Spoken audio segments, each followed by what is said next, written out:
You've been a White House correspondent for 21 years. To some extent, there's always been an adversarial role between the White House and reporters. How do you feel about the tenor of things now? It used to be friendly adversarial. There would be retaliation for stories they didn't like, but nothing compared with this. There's a war going on. For a president to come out with the term fake news, he's putting targets on our heads. He has moved the goalposts when it comes to how politicians and people deal with the press. What's the value of the White House press briefing? Transparency. There is a veil on the White House. People want to look behind the curtain. It's their house. When you open up a press briefing to see the back and forth, you're getting more in the weeds of what's going on, beyond just the quote we may put in the story. This is a key piece that I don't think people really get.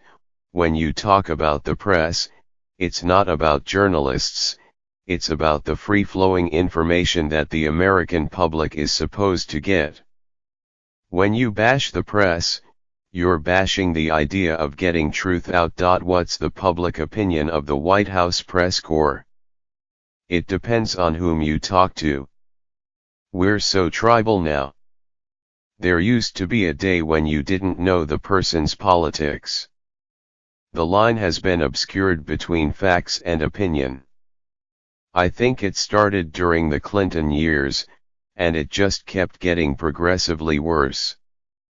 People don't want to just hear the news, they want to hear what people have to say about it too. Your reactions during the televised briefings have generated memes. Has it made you more self-conscious? I'm so sad about that. My boss has always said, you need to know how to play poker. I don't. I'm trying.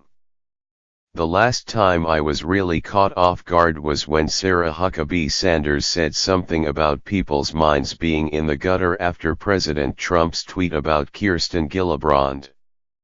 I really get into those briefings. I really try to listen. I don't play to the camera. I go in there, and I'm really earnest. So when she said that, I was shocked. I was like, no, God, that was a little bit much. Given how much you tangle with this particular administration, why do you think you get called on so much? Have you felt like a target? Yes, I have. But I have to shake that off, because I have to go in and do my job. I cover the White House. I cover all issues, particularly those that affect Black and brown Americans. Now, what if they didn't call on me? A certain segment of America would not get the answers to some of their pressing questions. If I don't ask, who will? Do you find yourself surprised by the questions you ask? You had to ask whether this president believed slavery was wrong. I recently asked him, are you a racist? It's a sad day when you have to ask a sitting president that. There has been a series of comments or lack of action, from calling Elizabeth Warren Pocahontas to how he dealt with Charlottesville to his comments on Norway versus Haiti, Africa, El Salvador, Black and brown nations. It's not been one thing. It's been a pattern. So I asked. He did not answer, which I thought was a wasted moment. He could have put it to rest right then and there and said, no, I'm not a racist. But it took him days to say that. You said it seems as if it has changed, going forward, how the White House deals with the press corps and wields its power. What do you think this means for the next president you cover? He'll clamp down harder on us. Each president has pushed us further away from access.